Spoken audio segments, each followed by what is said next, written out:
Assalamualaikum warahmatullahi wabarakatuh.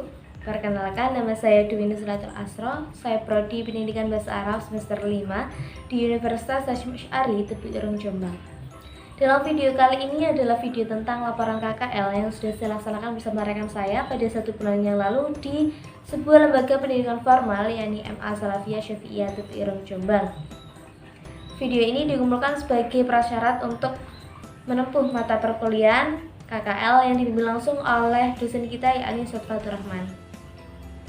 Jadi MA Salafiyah Syafi'iyah adalah salah satu lembaga pendidikan formal yang masih di bawah naungan Hasyim Asy'ari Tebu Ireng, Jombang. Nah, ini kenapa kami jadikan sebagai objek KKL, karena saya tidak sendiri di sana, saya bersama rekan saya dan kebetulan dekat dengan kampus.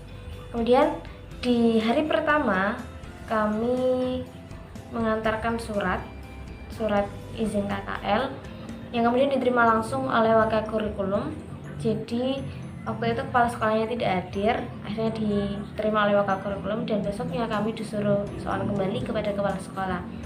Saat kami soal kembali kepada kepala sekolah, ternyata kepala sekolah tidak hadir, beliau berhalangan karena sakit. Akhirnya kami dipersilakan kembali untuk wawancara yang pertama pada tanggal 11 November. Pada tanggal 11 November kami melaksanakan KKL yang pertama, yakni bertemu langsung dengan kepala sekolah, Bapak Ahmad Roziki yang terhormat. Kemudian kami di situ menjelaskan kembali maksud kedatangan kami untuk KKL ini sebagai prasyarat untuk menempuh mata kuliah KKL yang dibimbing langsung oleh Ustaz Fatur Rahman, yang kebetulan Ustaz Fatur Rahman juga mengajar pelajaran bahasa Arab di lembaga madrasah aliyah ini. Nah, dalam wawancara kami di madrasah ini, menurut Bapak Roziki bahwa belajar bahasa Arab itu adalah suatu kewajiban bagi seorang muslim, yang mana bahasa Arab itu adalah bahasanya orang surga, bahasanya orang muslim. Jadi kalau kita nggak belajar bahasa Arab, istilahnya kita mau memakai bahasa apa ketika nanti sudah di alam yang berbeda. Kemudian tidak lain bahwa bahasa Arab itu adalah salah satu kriteria untuk santri-santri Tebu Ireng bisa memaknai kitab-kitab gundul ataupun memaknai Al-Quran. Jadi di samping mengaji kitab kuning, kitab-kitab salaf, mereka juga belajar bahasa Arab di lembaga pendidikan yang formal atau di sekolahnya, seperti itu. Menurut Bapak Ahmad Roziki selaku kepala sekolah, bahwa pembelajaran di madrasah ini tidak mengalami banyak kendala, karena terutama bahwa kebanyakan dari peserta didiknya berasal dari pondok pesantren Tebu Ireng sendiri. Jadi secara otomatis, secara tidak langsung, para peserta didik sudah memahami bagaimana kaidah-kaidah bahasa Arab yang seharusnya. Jadi dalam permasalahan ini, kendala untuk belajar bahasa Arab, kegiatan belajar mengajar bahasa Arab itu sedikit atau minim. Kemudian beliau juga mengatakan bahwa untuk meningkatkan kualitas guru selalu ada evaluasi setiap bulannya. Ada guru-guru yang ada di madrasah aliyah, terutama untuk guru bahasa Arab diadakan yang namanya program MGMP. Jadi MGMP itu khusus untuk peningkatan mutu kualitas seorang guru bahasa Arab. Kemudian sejauh ini dalam perencanaan pembelajaran, bahwa di madrasah aliyah ini mengikuti kurikulum nomor 183 dan 184, yang dimana di sini bahasa Arab diterapkan. Namun di sisi lain, dalam perencanaan pembelajaran di madrasah ini juga menerapkan kebijakan sendiri, yakni menambahi bahasa Arab peminatan, yang mana ini dikhususkan untuk madrasah aliyah keagamaan, seperti itu. Kemudian yang terlibat dalam kegiatan belajar mengajar bahasa Arab di sekolah ini tidak hanya guru mata pelajaran bahasa Arab, tapi juga ada kepala sekolah, Wakakurikulum, dan Wakakesiswaan. Mereka turut andil dalam pembelajaran bahasa Arab, gunanya untuk mengetahui sejauh mana proses peserta didik dalam memahami dan menerima pelajaran bahasa Arab. Di samping itu yang saya katakan tadi bahwa di lembaga ini memiliki kebijakan sendiri, yaitu dengan menambahi bahasa peminatan atau yang disebut dengan lembaga bahasa, yakni bahasa asing khusus untuk bahasa Arab dan bahasa Inggris. Jadi setelah kegiatan belajar mengajar selesai, maka diadakannya atau ada jam-jam tertentu untuk belajar bahasa Arab dan bahasa Inggris kembali, yakni di lembaga bahasa tersebut. Kemudian di perencanaan pembelajaran di sini, guru memegang sebuah buku modul khusus untuk guru, kemudian memakai buku paket dan LKS, dan untuk yang kelas peminatan itu ada nahwu, shorof, balaghah, kemudian ibriti dan yang lain-lain. Kemudian pada metode pembelajaran di madrasah ini tergantung guru mata pelajaran yang diajarkan. Misal kalau di sini kita bahas tentang bahasa Arab, maka metode-metode yang digunakan setiap guru bahasa Arab itu berbeda. Seperti Ustazah Dewi, beliau menggunakan metode yang berbeda pada setiap pembelajaran maharonya. Karena di sini ada 4, yaitu maharo istima, maharo kalam, maharo kitabah, dan juga maharo qiraah. Nah, setiap maharonya itu berbeda untuk penerapan metodenya. Ustazah Dewi mengatakan bahwa dengan adanya metode yang berganti-ganti itu dengan tujuan bahwa agar para peserta didik ketika mendapat pelajaran bahasa Arab itu tidak jenuh. Karena menurut beliau bahwa pelajaran bahasa Arab ini jika tidak diselingi dengan metode-metode yang baru atau cara-cara yang baru, maka dapat membosankan dan seseorang itu menjadi malas untuk belajar bahasa Arab. Nah, di Ustazah Dewi pun untuk maharo istimanya itu menggunakan metode ceramah atau dengan lisan. Jadi mendengar, entah itu percakapan, entah itu sebuah cerita ataupun yang lainnya. Kemudian untuk maharo qiraahnya, yaitu dengan latihan keterampilan membaca satu persatu, hiwar bisa, dan yang lain-lainnya. Kemudian untuk maharo kitabah, yaitu metode diskusi, di mana diskusi ini nanti memunculkan ide-ide kreatif dari para peserta didik yang nantinya akan dilatih untuk kemampuan menulisnya. Dan yang terakhir yakni maharo kalam. Ini yang penting ketika kita sudah menguasai 3 maharo tadi, maka diterapkannya di maharo kalam, yakni dengan mode role play. Jadi bergantian, entah itu dengan membuat percakapan, entah itu dengan membuat cerita, tapi bergantian seperti itu. Kemudian pada media pembelajaran juga sama. Ustazah Dewi mengatakan bahwa pembaruan metode dan media itu terpenting dalam sebuah kegiatan belajar mengajar, karena kita tidak bisa menyamakan antara zaman yang dahulu dengan zaman yang sekarang. Jadi kita harus mempunyai ide kreatif bagaimana cara-cara atau metode dan media yang terdahulu itu tidak dihapuskan, tetapi divariasi dengan perkembangan zaman yang sekarang, seperti itu.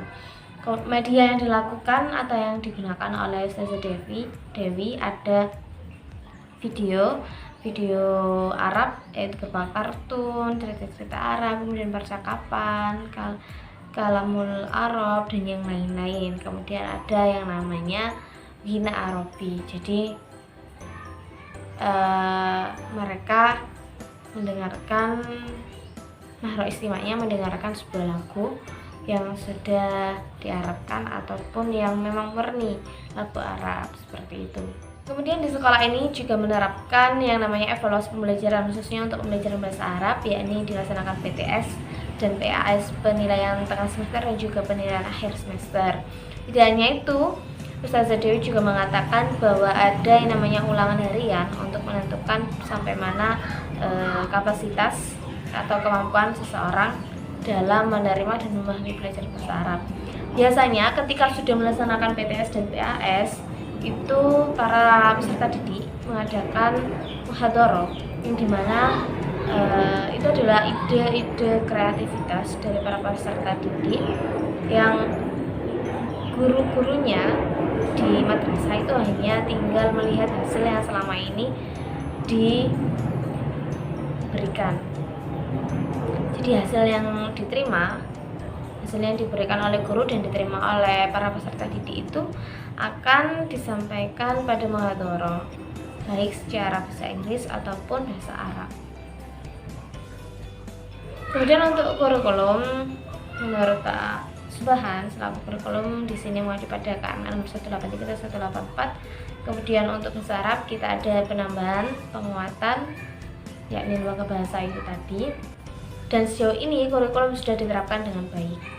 Kemudian pendidikan karakter yang sesuai dengan kurikulum juga sudah diterapkan dengan baik. Bahkan lebih dari itu, di madrasah ini juga membiasakan untuk bersalaman dengan para gurunya, murid dengan para gurunya. Kemudian dibiasakan untuk sholat duha berjamaah, zuhur berjamaah. Karena ini adalah suatu hal yang harus diterapkan oleh para guru kepada peserta didik agar nilai-nilai yang didapatkan selama ini itu bermanfaat. Nah, untuk lembaga bahasanya, untuk penguatan bahasa peminatan tadi itu dibedakan antara putra dan putri. Jadi ini kelasnya tidak campur, untuk putra sendiri dan untuk putri sendiri. Begitupun dengan penguatan bahasanya. Setiap hari Ahad dan Jumat itu adalah untuk putra setelah kegiatan belajar mengajar. Kemudian untuk putri itu setiap Rabu dan setiap hari Kamis selesai jam belajar mengajar. Jadi untuk yang putri ini nanti diizinkan kepada pihak pondok untuk mengikuti penguatan bahasa. Kalau yang putra itu juga diizinkan. Nah, di pendidikan karakter yang sesuai dengan kurikulum di Tebu Ireng juga mempunyai prinsip sendiri, yaitu ikhlas, jujur, tanggung jawab, kerja keras, dan juga tasamu. Hal ini menjadi pegangan kuat bagi para peserta didik dan juga para guru, bagaimana menyeimbangkan antara pendidikan karakter yang diberikan oleh pemerintah dan juga dengan 5 prinsip yang dimiliki oleh Tebu Ireng. Jadi tidak menghilangkan apa-apa yang sudah dari pemerintah, tetapi kita menyeimbangkan. Untuk kegiatan ekstrakurikulernya yaitu banyak sekali. Nah, kadang mengalami kendala, yakni dalam pengawasan dan juga pendataan para peserta didik. Untuk mengalami itu, maka para pihak sekolah yang mempunyai wewenang itu memberikan guru ekstrakurikuler yang mana itu nanti dapat mengawasi dengan baik. Jadi setiap ekstrakurikuler itu mempunyai guru tersendiri. Nah, kemudian untuk menangani masalah pendataan itu juga sudah teratasi oleh pihak sekolah. Jadi setiap ada ekstrakurikuler yang berjalan, maka disitulah ada guru lokal yang bertugas untuk mengabsensi siapa saja yang mengikuti ekstrakurikuler dan siapa saja yang tidak mengikuti ekstrakurikuler. Dan manajemen tenaga kependidikan di sini, bahwa guru di sini direkrutmen bukan oleh pihak sekolah tetapi dari pihak Tebu Ireng sendiri. Begitupun juga dengan siswa. Jadi bukan sekolah yang menyeleksi tapi dari pondok pusat Tebu Ireng. Semua di situ diseleksi. Jadi sekolah itu hanya menerima apa yang sudah diberikan oleh pondok pesantren. Kemudian untuk siswanya, untuk kenyamanan, memberikan kenyamanan pada siswa, di sekolah memberikan CBT, kemudian komputer, ruang laboratorium, dan juga yang lain-lain. Kemudian ada juga yang namanya memberikan kenyamanan pada bidang kesehatan. Jadi menurut Pak David selaku kesiswaan, dia mengatakan bahwa kenyamanan siswa itu yang terpenting dalam sekolah. Jadi sebisa mungkin di Tebu Ireng ini, di yayasan ini disediakan dengan fasilitas yang lengkap. Kalau di bidang kesehatan itu ada yang namanya puskesmas dan puskesmas jukir. Jadi sekolah ini bersama dengan 2 lembaga itu. Kemudian untuk di bidang kesehatan ataupun untuk psikologi siswa.